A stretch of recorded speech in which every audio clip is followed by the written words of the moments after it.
everyone, and welcome back to another episode of Mi Riqueza Podcast. I'm your host, Lia Landaverde, and today we're giving off a cozy vibe. The AC has been running because it's been hot in Texas, and so I'm kind of cold because the vent hand's like right here. So, actually, babe, can I have some water?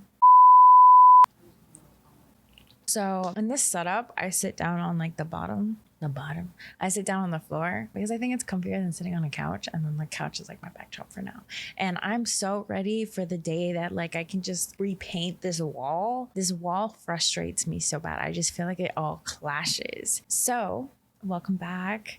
It's been a minute. I am now recording these like one-on-one episodes as we go because I want to give like my 2 cents on life and kind of where I'm at and like what's going on. Before we get into what we're really going to be talking about today, I want to talk about how in the last episode I shared a little bit more information of my journey to pitching a fintech company to judges and investors. So on July 11th, I competed against 8 other individuals on pitching a new business idea. So I was in this business idea accelerator program, and my goal was, Riqueza has been my financial coaching practice. So if you need a one-on-one, you can still book those with me.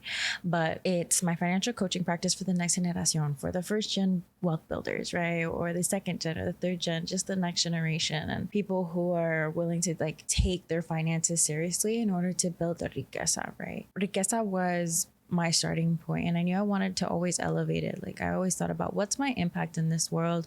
What do I want to create? And I think it's been like over a year, I decided that in order to be the change I want to see in the world, I have to become it. And I've said this in multiple episodes, so you're going to hear me say it all the time because it's like the vibe, the affirmation that I'm on. And so that is where I pitched Riqueza Bank for the first time in my whole entire life. And now I'm telling y'all because I think it's not only one, good to manifest it, and two, I want to make it happen. I pitched a neobank, which is a digital online bank that partners with actual chartered banks, so bigger banks, to help in the funding and the regulation of the banking product that I want to create. So we wouldn't necessarily be a bank first. We would obviously build our platform until we could be a chartered bank. So that's kind of my goal in life. That's what I decided to pitch. It was the dream. It was something that I felt in my gut that I had to do and like put it out there. And so I did win 3rd place. So I'm really proud that I won and placed at this competition. And honestly, I felt like I won 1st place. In my heart, I feel like I won 1st place. And this is something that I want to create to make a change to our community and actually build trust into something. I know a lot of Latinos and Latinx individuals fear the financial system or do not like to be banked with bigger financial institutions just because there's that lack of trust, right? And I want to bring that trust back. So I'm in the process of applying to more grants, applying to more pitch competitions. If you have any connections or if you know anyone that would be a great mentor, send me an email or add me on LinkedIn. But in the meantime, I'm going to still build the Riqueza brand and, building our community and releasing more episodes. So that being said, I just want to say thank you to everyone that has been a part of my journey from the very beginning, from 2.5 years ago to where I am now, as well as people who have met me in my own personal career path, like when I worked at the bank and when I worked in wealth management and even in college. And thank you for everyone who has followed my journey and seen the potential that I can have. So the topic we're going to be talking about in today's episode is 5 essential money foundations that you need to know in your life. All right, so these are very high level, and obviously we can get into the nitty gritty, but I wanted to make sure that I covered this because when we start our journey into building our riqueza, building our wealth, we sometimes get lost in all of the things that we have to do, right? Whether it's saving, whether it's paying off debt, whether it's investing and retirement, it's all overwhelming, right? So I wanted to break down these 5 money foundations and why they're important and how to understand them.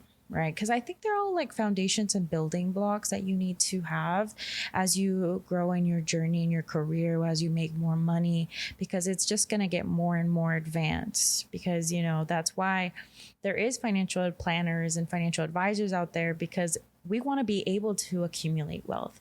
We want to be able to have masses of wealth in our lifetime so that we can pass it on to our next generation.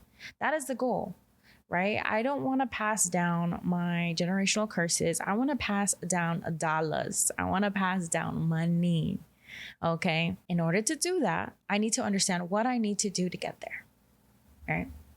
So, por mi gente, mis hermanas, mis primos, mis primas, mis tíos, mis tías, my besties, everybody, this is an essential episode. So please take notes, and hopefully it decreases the anxiety around all the things that you have to do with your money. Now, I'm going to start with the overall 5 concepts, and then we're going to break it down one by one. Okay. Our 5 essential money foundations that you need to know. Right? The first one is mindset. And you know I was going to bring that up. Budgeting, saving, credit and debt, which is 1, and investing. Okay. So all of these are essential money foundations. And you've probably heard about many things in every single section or tema, all of these topics. For those who speak español, right? Es la mentalidad de dinero, cómo hacer un presupuesto, cómo ahorrar, cómo manejar tu crédito y tus deudas, and cómo invertir. So those are the 5 essential money foundations. I said it in Spanish, y'all. So mindset. Y'all already know that's where I'm going to start, because tu mentalidad de dinero es tan importante. Because you can be rich with a scarcity mentality, and you can also be in poverty with a abundance mentality. I have met so many people who are so abundant in life and so happy, and they don't have anything meaning homes, shit ton of money, wealth. And the first place that I realized this was in El Salvador.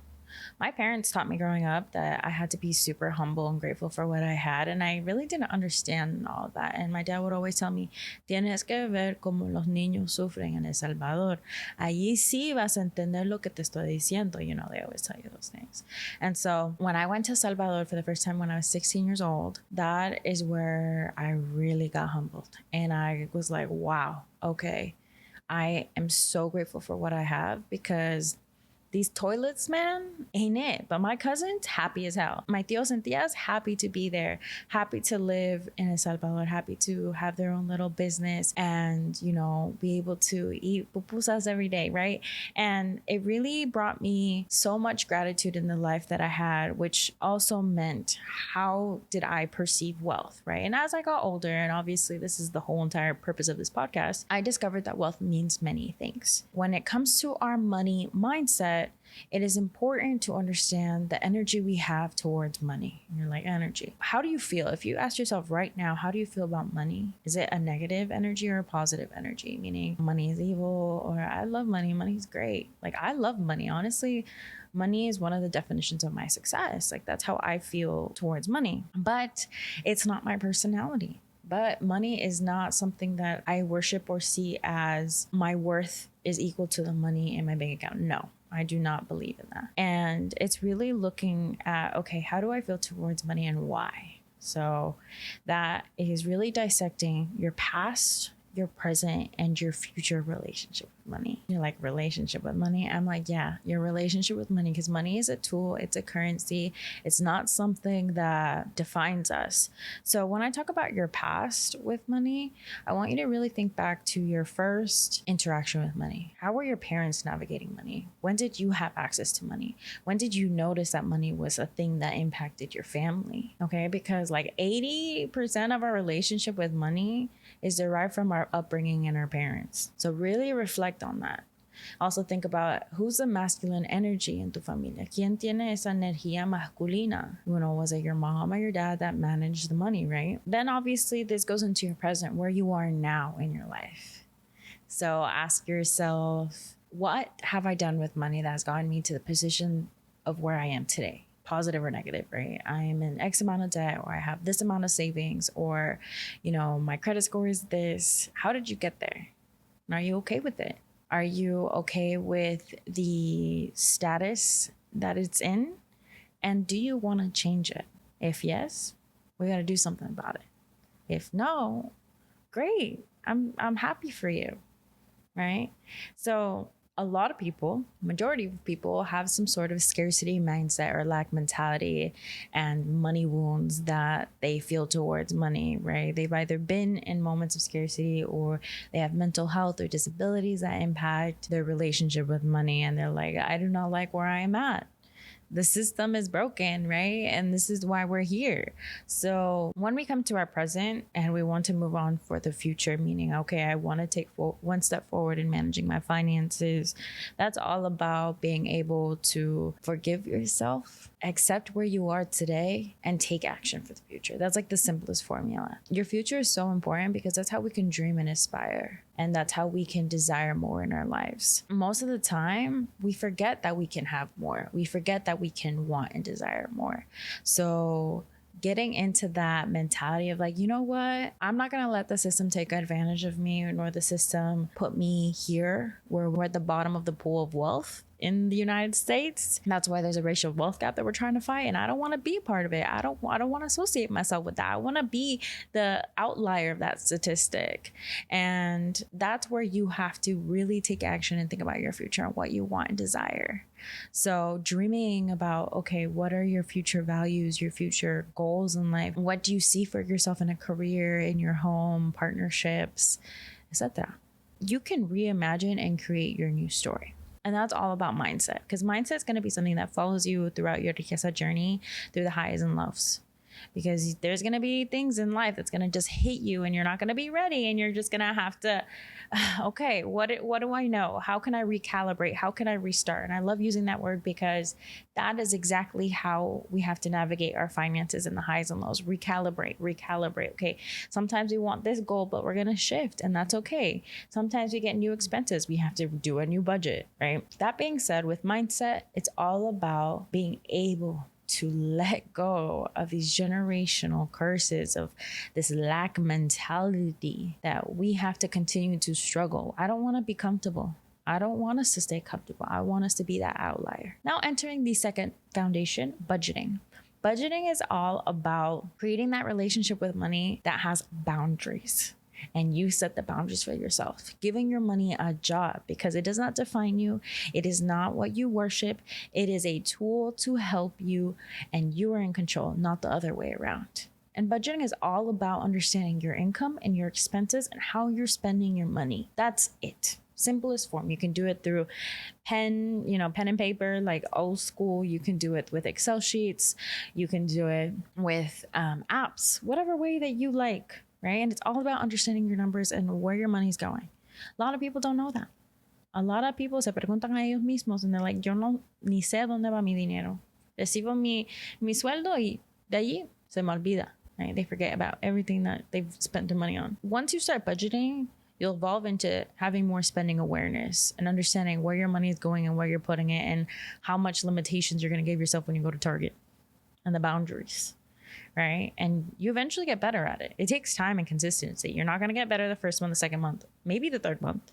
Some people take 6 months to a year. It just really depends on your journey and that recalibration process and how quick you get back into it. It's all about consistency here. Third foundation is saving. Saving is something that you can do in tandem with paying off your debt and investing. But saving y ahorrar dinero, not to just put it under the mattress like our parents did, es para ahorrar para emergencias, ahorrar para proteger nuestra familia, ahorrar para las vacaciones, ahorrar para ir al colegio, a la universidad, right? Starting your savings journey is all about planning your short-term, your long-term goals. And some of that might even move into investing. But to start with, we save for emergencies, right? That 3 to 6 months of savings of your expenses. Now, if you can't target 3 to 6 months right away, that's okay. Start with $500, $1,000. Understanding what goals you have, whether it's a vacation, whether it's buying a home, whether it's a wedding, whether it is going to college or paying for your kids' tuition. All of those things impact what you save for and how you manage your money. And saving is crucial. Right? And I have an episode about high yield savings accounts. If you don't know about them, these are a great tool for you to save. So go back a few episodes and listen to that. Our fourth foundation, which is credit and debt, which a lot of us might feel overwhelmed about. But I want to say that our credit score, again, does not define us, and your debt does not define you. Punto. Y punto. Understanding your credit is important because this is what's going to buy you that house. This is what's going to get you the better interest rate for your car loan, okay? This is what's going to get you a better interest rate for your credit cards too. A better interest rate for your home loan. Not only that, your understanding your credit is going to be able to help you get your first apartment. Because if you start building your credit and understanding how it works, this is going to be able to open more doors of opportunity. Unfortunately, that the United States uses this scoring system to get us access to bigger and better things. Understanding how the way it moves and how it's a score that ranges from 300 to 700, 800. Okay, 800 being the best. When you start out building your credit, don't be afraid of it. My parents told me to be afraid of it and not to have debt. That is malo. Literally, that is my money script of my life. I started building my credit at 19 years old because my parents didn't want to start it for me. So I had to ask my dad to go with me to the bank. And turns out I didn't even need him. I didn't even need my dad. And so I started building my credit through using a starter credit card through a credit union. And I built my way up to a student credit card. Then I built my way up to a travel credit card, cashback credit cards. And now here I am with like so many credit cards. I think I have like 5 that I actively use. And that's how I like to build my credit. That's what I've done to build my credit. I've also, had car loans, and I still have a car note for my Jeep, and I'm still paying that off, but I have a really good interest rate because I had good credit.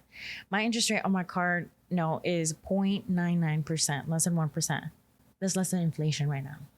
That's less than all these interest rates for these loans that are coming out these days because interest rates are high. So that's why credit is really important. And the only tip that I want to give you today, because we're not going to do a deep dive into credit, but make sure that your utilization rate is less than 30%. And make sure that you pay off your credit cards as much as possible. I know it'll be hard. I know we have credit card debt, but just make sure you pay them before your statement due date. If you can make 2 payments on that credit card, do it. Google debt payoff strategies on the internet, calculators to help you. Managing your debt is key as well, because if you miss your payments or if you start having and accumulating so much debt, you can drown. And it can also prevent you from getting access to the cooler and bigger, better things like the home, the car note, because you now have too much debt to income. So that's the amount of debt versus how much money you make. If it's over a certain percentage, usually like 30 to 40%, they're like, no, you got too much debt for me and I'm not going to lend to you. So credit, debt, important, crucial foundation to understand. The biggest, baddest, and coolest foundation that I love is investing. And investing comes in various forms. Investing comes and helps you to build that generational wealth. We all want riqueza for our kids, for our family. And if we don't want to have kids, for the nieces and nephews that we have out there, for the tias. So investing comes in investing into yourself, investing into a business, investing into real estate, and investing in the stock market. Punto. Another point. Big point, exclamation point. This is how we're going to build real generational wealth. All the other foundations are crucial. Don't get me wrong. They are all important, especially your mindset. But all of these other foundations, they're not really going to build you mass amount of wealth. Not even a high yield savings account, period. Like, it's not. Investing and taking that investment into yourself and learning something new, learning a new skill set, then being able to earn more money, being able to then start investing in the stock market through your 401k. Then you decide your Roth IRA and then your brokerage account, and you start becoming a shareholder, an investor versus a consumer, and you will grow your money and create wealth because of the power of compound interest. Compound interest is the power to investing because that's what's really going to exponentially grow your wealth, because every single day stocks are growing or going up and down, but over time it's growing. S&P 500, look at its historical returns over the last 30 years. Exponential growth, 1,000% growth. Understanding that investing in the stock market is investing in businesses. Technically, Apple's a business, right? Microsoft's a business. Google's a business. Tesla's a business. They're all businesses, just like our small businesses. When we invest in the stock market, we're investing in those businesses and the potential growth. Now, if we invest in a business, investing in a business is what's going to create our wealth in our name, in our legal structure, an LLC. That is mine. The Riqueza Collective is mine. That is my business. And that has also tax incentives. We can be able to reduce our tax liability to the government, to Uncle Sam, by the way we structure our business. That business can then be passed down to my kids. This business that I'm creating, this one soon-to-be bank that I'm going to create, something I'll pass down to my family members. And I can help employ our community, help grow our community, grow the education of our communities, give more access to our communities, right? That's my goal. And that's investing in a business. The third investment is real estate, right? So it's buying our first home, buying some land, commercial properties also in there. That can also grow in value over time. A lot of people only invest in real estate, especially that's what our parents teach us. Nuestros padres are like, cómprate una casa, ¿cuándo te vas a comprar una casa? And when I moved in here, some guy literally judged the heck out of me for renting in my place and not buying a house. And I was like, ¿Quién sos tú en decirme eso? You know, real estate is great. Don't get me wrong. It is a great form of investment because it's land. That is tangible. That is something you can touch. That does grow in value over time and something that can be passed on to your kids. All of this, all of these 5 foundations, mindset, budgeting, saving, credit and debt, investing, all essential for you to understand. And it will take time for you to really grasp every single concept. Now, if you want me to break them down more, if you need some specific episodes on these topics, if you want me to bring some special guests, make sure to email me or DM me and tell me, because I can talk about this all day. So thank you for listening to the 5 money foundations. I know it can be a lot to consume, but it's so essential that we understand this as we navigate life. Because money is inevitable. Money is not going away. And so money matters.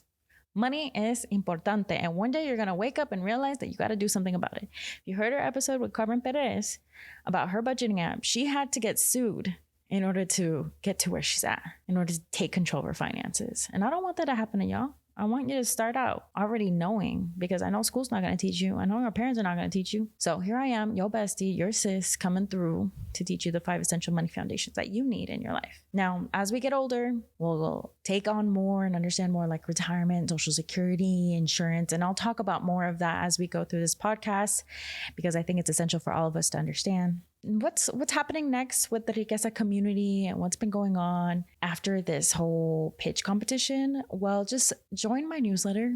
I post monthly, or I send emails monthly about what's going on, what I plan on doing. Also, you'll get notified on the latest workshops. I'm moving my community out of Mighty Networks into a different community. So if you want to join my free community, make sure you stay in the know through my newsletter, and you'll find the latest details about what's going to be going on inside of the Riqueza community. That being said, thank you so much for listening to Mi Riqueza Podcast. I'm your host, Leah Linda Verde. Make sure to follow us on Instagram and TikTok. Make sure to send this episode to a bestia, prima, primo, your queer besties, your padres, your tias, your tíos. You already know. Thank you for listening to Mi Riqueza Podcast, and I'll see you all next time.